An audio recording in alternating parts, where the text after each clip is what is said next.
Hi guys, and welcome back po sa Tarot Page Philippines. So, sa video na to po, gawin natin ang weekly horoscope para po sa mga sun, moon, at rising sign ng Gemini para sa date na, October 14 hanggang 20. So, kung bago kayo sa channel, please click the subscribe button, bell notification, and palike na rin po ng ating video. Kung hindi nyo po alam kung ano po inyong sun, moon, at rising sign, sa dulo po na, importante kasi ito, sa dulo po ng video natin, meron po tayong link para dito. Sinabay ko na rin po dito yung link papunta sa ating video tungkol sa wishing spell para magawa niyo po siya sa inyo at matupad po yung mga hiling nyo din. Tandaan po natin yung mga readings. They are for guidance purposes. May free will tayo. Gamitin natin ng maayos. At kung nais niyo po magpaset ng private reading or spell works, pwede niyo po ako message sa akin personal Facebook account. Yung link po is nasa description sa baba. And kung gusto niyo pong supportan na gumagawa ang ating channel, pwede niyo click din po ang join button or yung thanks, yung heart. Or you can send a donation via GCash or Maya. Na number po is nasa baba ng screen. Gemini, kamusta na ba si ikaw?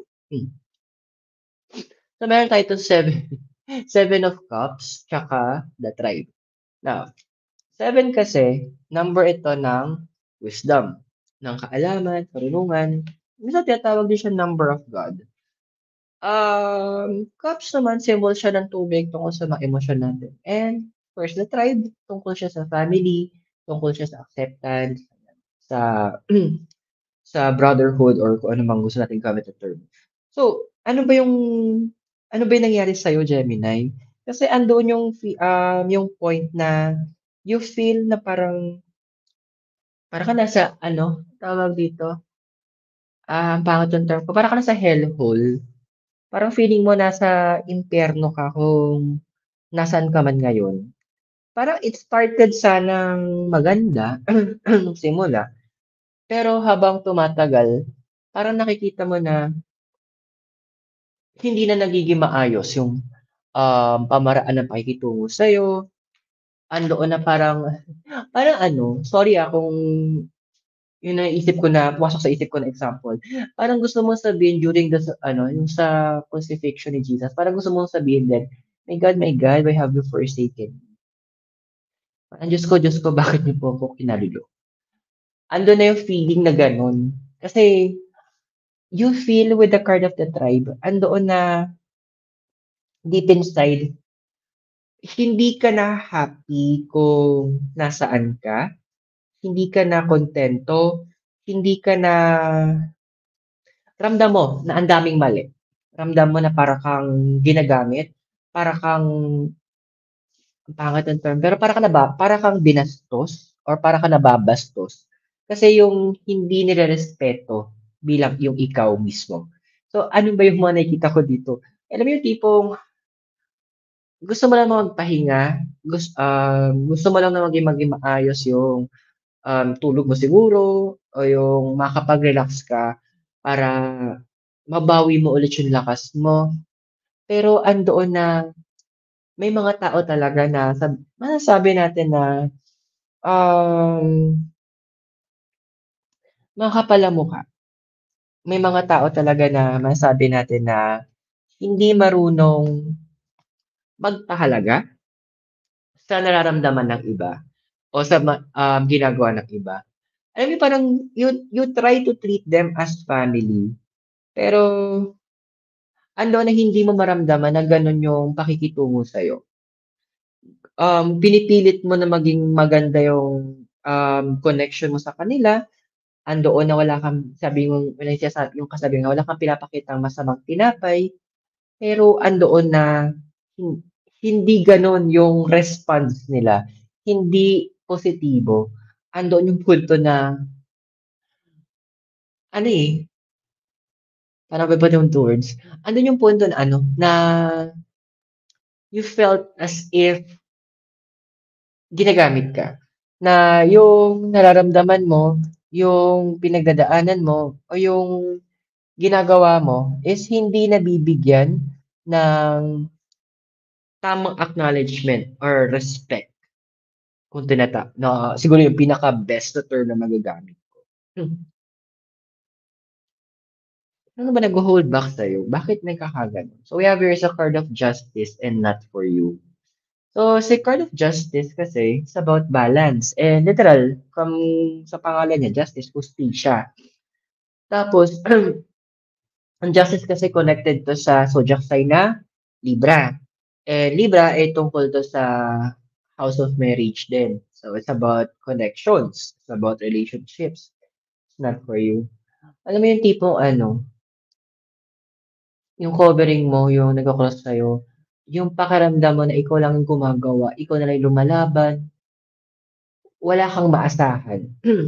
Kumbaga, kasi ikaw lang yung may alam ng or ikaw lang yung may kakayanan, may kapasidad na gawin 'to isang bagay na 'to. So, ang ending andoon na wala kang magagawa pang ibang bagay. Andun yung punto na parang nahihirapan kang, mag-connect with other people. So, kasi yun siguro yung term ko, you feel abandoned. Hindi mo parang andoon na walang na may mga may sinabihan ka na ganito yung sitwasyon para ang ending, hindi ko alam kung na tumagos ba sa kanila, pero nonchalant kasi yung naging reaction nila na parang wala lang.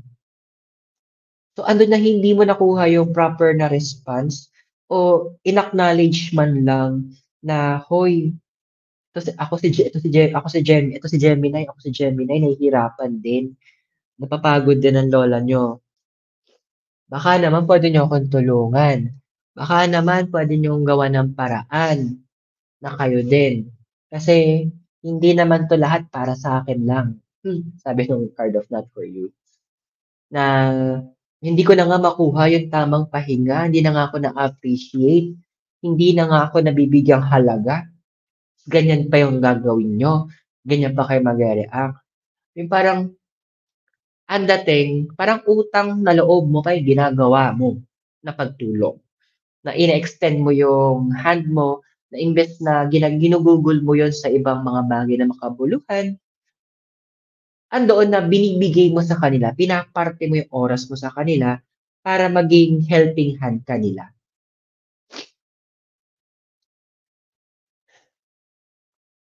Puro talagang natural 'no, na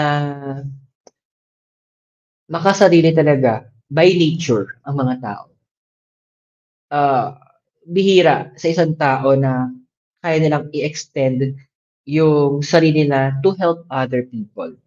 It's rare para sa na may mga tao na willing na na sumalba ng iba. Ang masakit lang kasi, hindi na-appreciate yun sa'yo. Parang ang labas, utang na loob mo pa na na ginagawa mo yung mga bagay na yan, which is dapat hindi. Kasi ginagawa mo lang naman siya out of love. Ginagawa mo lang naman siya kasi importante sa'yo yung mga tao. Pero baliktarin natin yung sitwasyon ng konti. Ikaw ba binibigyan ng importansya ng mga tao? Ikaw din yung makakasagot niyan, Gemini. Ano ba yung ano mo, desired card mo? Three of Swords and TikTok. So, ang three, number 2 ng communication, number ng expression, habang si Swords naman, symbol ng air, about the mind and the intellect. And TikTok's about time. Well, base ito sa isa sa mga gusto mo talaga, gusto mo talaga ng ano, siguro kung hindi lang masama, mula ulo hanggang kalyo sa paa, naputakte mo na ng salita 'tong mga taong 'to. Napamukha mo na sa kanila yung gaano sila kawalang kuwenta. Sorry ng term ko, pero parang gusto mo yung tipong kung hindi ka lang matured, siguro mga mabulaklak na salita na lumabas sa bibig mo patungo dun sa mga taong 'to. Andoon na kung ano lang siguro mga napagsasabi mo sa kanila at talagang emotional damage ang gagawin mo talaga sa kanila. Na ipamumukha mo sa kanila kung gaano sila na eto lang sila. Yun yung nakakatawa, eh, kung sino yung mga 'to, yung mga makakapal yung mukha na hindi marunong mag-appreciate sa'yo o hindi marunong mag-respect, sila pa yung hindi ka respeto talaga, na may ginagawa silang kalokohan, na meron silang tinatagong mga baho.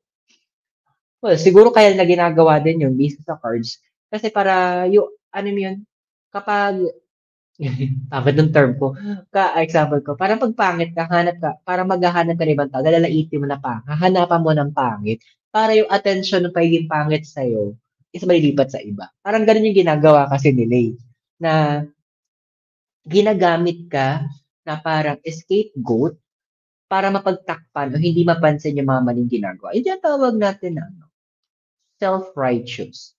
Parang yung mga tipong kunyari, for the simba-simba, for the pray-pray, tapos for the Bible verse na bigay ng bigay, tapos ending, kabit pala siya, mga gano'n. Mga gano'ng example. Yung tipong ano, pa-post-post ng Bible verses, pero yung pala nangungupit. Well, ang saya ng mundo. Yun lang masasabi ko. Ano ba yung foundation mo kasi? Kung mag-alala, magkakaroon din ng tamang oras para makapagsalita. You will have the final word sa kanila. Yung foundation mo, we have here is the King of Cups and exchanging gift. Now, ang King kasi, older male energy siya. Habang yung Cups, symbol ng water, lahat ng tungkol sa emotions in the heart. Now, connected din to sa element of fire, which is about passions and energies and exchanging gift, give and take to. So, ano ba yung pinapahiwatig ng foundation mo? Andun kasi ang hirap din, no, yung tipong iba sa inyo, tumayo na kayong magulang, kayo tumayong, kaya naman ang role niya sa family eh. Pero parang kayo tumayong ama, kayo tumayong ina, kayo tumayong panganay, advisor, comforter, labandera, labandero, tagalinis, tagaluto, tagalaba, tagaplancha. Uy, Gemini, ano na, all around tayo. Ikaw na nga yung mas malaking inaambag sa loob ng tahanan. Kailangan, sa'yo din pa lahat. Girl, hindi ganun. Pinapaalala sa'yo na exchanging gift, it's time that you exchange din. Andoon na ibigay mo naman, makipagpalit ka, ibigay mo yung ibang responsibilidad sa ibang mga tao doon sa paligid mo para may ambag sila at in return, tanggapin mo naman yung free time nila para naman mabigay mo sa sarili mo na either pwede mong gamitin yan sa ibang mga bagay na makabuluhan or better yet, gamitin mo yun para magkaroon ka naman ng tamang pahinga. Magkaroon ka ng tamang oras na maasikaso mo naman yung sarili mo. Magkaroon ka ng sapat na oras para maitulog-tulog mo din. Uy, importante din matulog, Gemini, ha? Hindi yun option. Hindi yun tipong reward. Obligation mo na matulog din.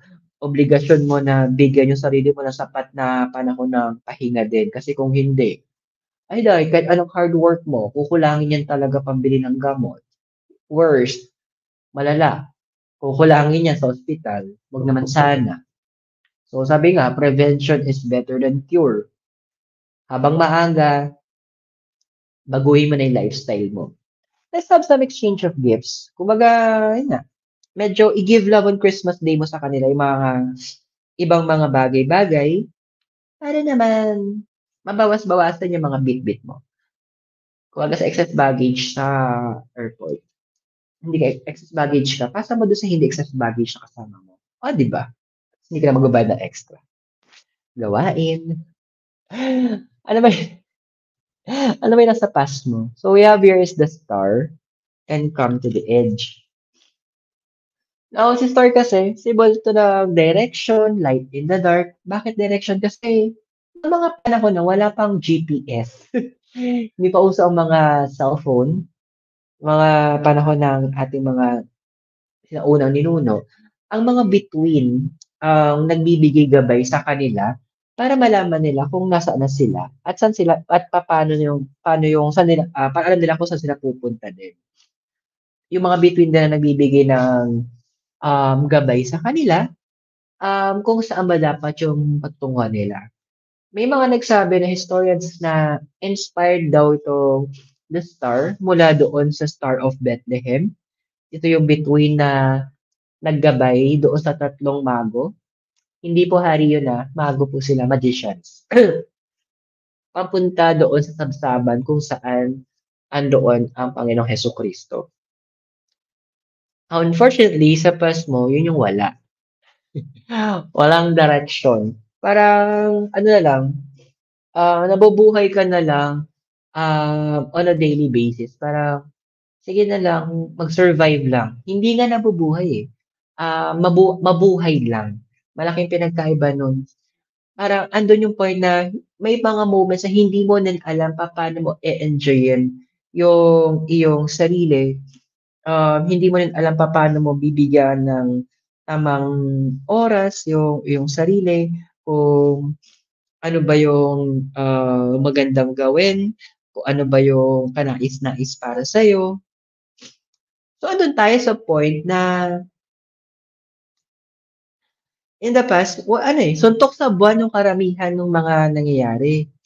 So, when the kind of come to the edge kasi, andun pa na parang ilang beses na iba sa inyo nakakaranas ng tinatawag na petsa de peligro.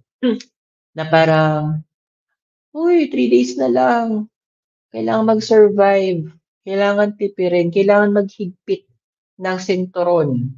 Kailangan bumalugtot kasi maiksi ang kumot. Hindi ganun ang plan ng universe para sa'yo. Sabi nga ni Jesus sa Gospel according to John, I forgot kung saan. John chapter 14 yata, hindi ko alam yung verse. Sabi niya doon, the thief comes to steal, kill, and destroy, but I have come to give you life, that you may live it to the fullness. So, it's a promise eh. So, andoon na, yun yung isa sa commandment, you need to live your life to the fullness. Hindi yung tipo, ano na lang, may malaman lang sa tiyan. Fullness, ibig sabihin, andoon na, pag siguro tinagalog natin yung fullness, andoon na kasiya-siya, andoon na fulfilling. Hindi yung tipong hikahos. That's not the plan of the universe. That's not the plan of God for you. Siguro dumaan ka doon and ang dami mong natutunan kung ano yung mga bagay na dapat iwasan mo, ano yung mga bagay na dapat talikuran mo, ano yung mga dapat na bagay na layuan mo. So it is time na balikan mo tong past na to and kunin mo ano yung mga bagay tutunan mo para yun ang gamitin mo sa kasalukuyan para maukit mo yung magandang hinaharap. Ano ba yung possible future na ikaw? So we have here the Page of Swords and Unfinished Symphony. Alam mo, hindi ako magtataka. Aalis ka talaga kung nasaan ka. Siguro, andoon yung point na naghihintay lang kayo ng tiyempo. Andoon yung punto na gumagawa lang kayo nag-iisip lang kayo ng mga steps kung paano nyo to gagawin. Nag-aantay lang kayo ng proper timing. Pero ang dami na kating-kati sa inyo na umalpas, umalis, kumawala, kung sa kinakalagyan nyo ngayon. Kasi parang hellhole talaga kung nasan ka. Minsan hindi yung hell na hindi yung literal na impyerno eh. Pero yung pakiramdam mo na kung nasaan ka, ganun yung lumalabas sa cards mo na hindi mo to deserve, Gemini. Hindi mo deserve na maliitin ka, Hindi mo deserve na gamitin ka. Kaya sinasabi na 'tong dalawang card na 'to, lalo na 'tong si Unfinished Symphony, makatiyempo ka lang talaga, makakuha ka ng tamang pagkakataon. Ang dami sa inyo aalis kung nasaan. Puwedeng aalis kayo sa tinitirahan niyo, aalis kayo doon sa, ah, trabaho niyo, aalis kayo sa routine na ginagawa niyo. Madaming klaseng pag-alis 'to, eh, o aalis kayo dun sa group of friends na hindi niyo na na-appreciate. There will be a major movement at ang dami magde-decide sa House of Gemini na gawin 'to. And I am happy na gagawin mo siya. Kasi gagawin mo siya para pahalagahan at protektahan mo yung sarili mo. Good job ka dun. Pero ano ba sabi ng physical environment mo? So, Page of Wands, tsaka Between Worlds. Page kasi, this is the younger female energy. Tas Wands, passions siya. Between Worlds. Hindi ko alam bakit lumalabas yung salita talagang impyerno. Hindi siya literal na impyerno, pero yung lugar, yung kung nasaan ka ngayon na where you are staying, it's literally a hellhole. Alam mo yung with the yung sa page of wands kasi, andoon na napupundi ka na. Actually, hindi pundi ka na eh. Ano na lang, hindi na yung pag-una umiiral sa'yo eh. Yung pagiging makatao mo na lang. Na yun na lang yung pumipigil sa'yo para siguro mag-lash out. Na, tsaka yung pumipigil sa'yo para na, kasi ayaw mong gawin o ayaw mong maging kahalintulad nila na mga physical na tao pero kung umasta, masahol ka sa hayop. Papa-transition ka na, sa totoo lang. Na konti na lang talaga, andoon na kapag nagsalita ka, boom, ano talaga, mapapahiya 'tong mga taong 'to. 'Pag nagsalita ka talaga ano, kumbaga mababalatan ng buhay yung pagkatao nila.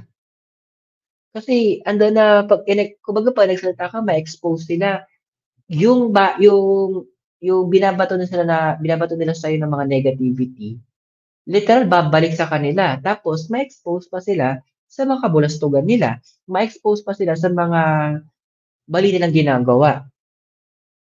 So, talagang double whammy 'to. Kumbaga ano 'to, impit talaga 'to, lagapak talaga na malagyan din sa punto na hindi ano, emotional damage yun, hindi sila makaka-survive doon sa mga gagawin mo. At hindi kita masisisi kapag ginawa mo 'to. Hindi kita masisisi kapag, tinuloy mo 'to. Now, this is your emotional environment.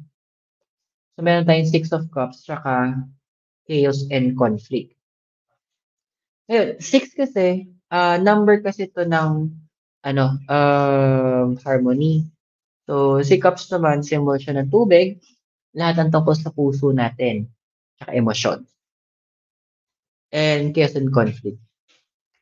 Siguro yun ang pumipigil sa'yo para nag-sustain ka kung nasaan ka ngayon is the people that you value. Sabi nga nila eh, minsan may mga ibang tao, tumatagal sila sa trabaho nila, hindi dahil minsan sa sweldo, kung hindi dahil do'n sa mga nagiging kaibigan nila, yung sa pakikisama ng mga taong nasa paligid nila, yung pagmamahal na binibigay sa kanila. Pero ano lang, reality check lang, Gemini. Ah, ano ba talaga yung pinakadahilan bakit ka nagtrabaho? Para ba makipagkaibigan o para kumita? Malaki kasi pinagkaiba nun eh. Balik tayo doon sa pinaka-reason bakit mo sinimulan 'to, yung siguro sa eto kung work related 'to, na hindi ka makaalis. Balik tayo sa original reason bakit andiyan ka. Balikan natin kung ano yung talagang pakay mo, ano ba talaga yung nais mo, at ano ba talaga yung tina-target mo. Because what I'm seeing here kasi with the chaos and conflict, yun na lang yung nagho-hold back sa'yo, eh. Alam mo, kung totoo na sabihin natin, kung totoo ngang mga kaibigan mo yung mga yan, kung talagang malalim yung connection niyo, malalim yung, pagkakaibigan niyo, kahit magkalayo kayo, hindi mawawala yung, pagmamahal niyo sa bawat isa. Hindi ma hindi matatabunan ng distansya yung napundar niyo na na pagmamahal at connection niyo. Medyo kailangan magkaroon ka na ng different mindset ano, Gemini. Kailangan mo na isaalang-alang na sa bandang huli, meron din silang pamilya na inasikaso. Yung sarili nila, binibigyan nila ng atensyon. Ang tanong, sino magbibigay ng atensyon sa'yo? Sino magbibigay ng tamang pag-aaruga? They can only come as far. Kumbaga, meron din hangganan kaya nilang gawin para sa'yo. Meron din kasi silang mga kailangang asikaso na ibang bagay. May mga kailangan silang bigyang atensyon, mga tao, mga bagay na kailangan bigyan atensyon. Siguro ano lang, reality check lang, may limit din ang mga friends. May limit din ang mga bagay-bagay. Your hopes and your fears. Na meron tayo ditong King of Swords, tsaka Observer. No, King kasi is the older male energy. Swords here about the mind and the intellect, and Observer. Andun na ano eh, nag-wait, andun na very hoping ka na magkaroon ka ng tamang timing na doon sa tina-target mo na pag-alis. Andoon na yung literal, just like the owl na nag-o-observe siya doon sa prey niya o doon sa dalagitin niya na pagkain niya. Andoon na naghihintay ka ng timing para kapag everything is perfect, kuha mo yung kailangan mong makuha. So ganun din eh. Andun yung hope mo na para ka lang parang kumbaga naglalaro na tayo ngayon ng chess. At pinoposisyon mo na yung sarili mo, yung mga kailangan mo, naglalagay ka na kung saan ka dapat lulugar, kung saan ka dapat gagalaw para at the end of the day, ikaw yung maipapanalo mo 'to, na makukuha mo yung kailangan mo at para sa'yo, na magkakaroon ka ng sabi natin moment na kung saan everything will be properly fixed and everything andun siya sa proper places niya para yung movement na gagawin mo, boom, unaware sila, mabibigla sila, next thing they know, you made the right decision or you made the decision at sila may iwan sila na, "Ay, nangyari? Bakit biglang naging parang na-empower si Gemini?" So, ano ba yung possible future natin para sa'yo? So, we have here is the Three of Cups, tsaka Blessed. Now, 3 kasi, this is the number of communication and expression, habang si Cups, symbol ng water, emotions in the heart, and Blessed. Well, balikan natin ha. Remember, Gemini, house of communication ka. Kailangan mo talaga, ito yung point na hindi ka mag-aatubili na may mga tao kang kakausapin, may mga tao ka na hihingaan ng tulong. Ngayon yung tulong nila puwedeng sa iba't ibang pamamaraan yung maiabot nila sa'yo. Learn to appreciate it ha, kasi andoon na yung mga taong 'to with the card of the Blessed, tutulong sila out of nothing, eh. Tutulong sila na kumbaga wala na nga silang para sa kanila, Pero sa ibang pamamaraan, tutulong sila. Alam mo, nakakatuwa. Ang dami yung nagmamahal din sa'yo, Gemini. So, this is time na andoon na maximize mo yon and then you appreciate it afterwards. Ano nakakatuwa eh, kasi may iba sa inyo magpa-promise na kapag sige, pag ako, ikaw, kapag okay na, ako, babawi ako. And i-hold ka ng universe na accountable doon sa pangakong yun. Kasi kailangan mong minsan sa pag-alis natin, kailangan natin ng kasangga, katulong, o magbubuhat sa atin along the way.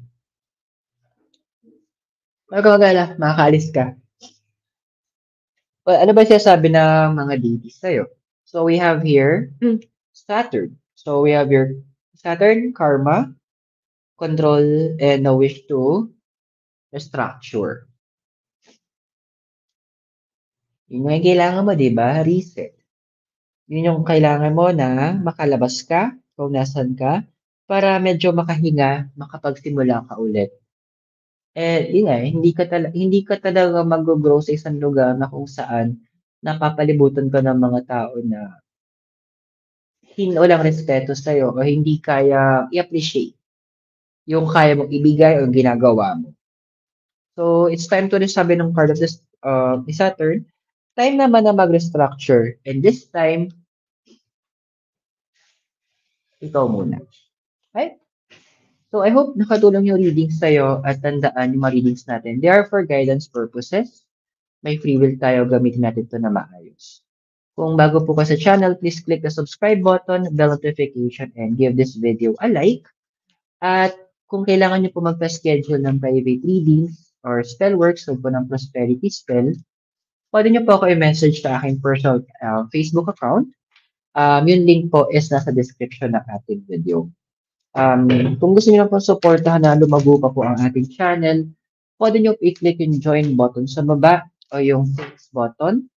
At kung gusto niyo po mag-send po ng donation, pwede po ito ipadala via GCash or Maya. Yung number po is nasa baba ng iyong screen.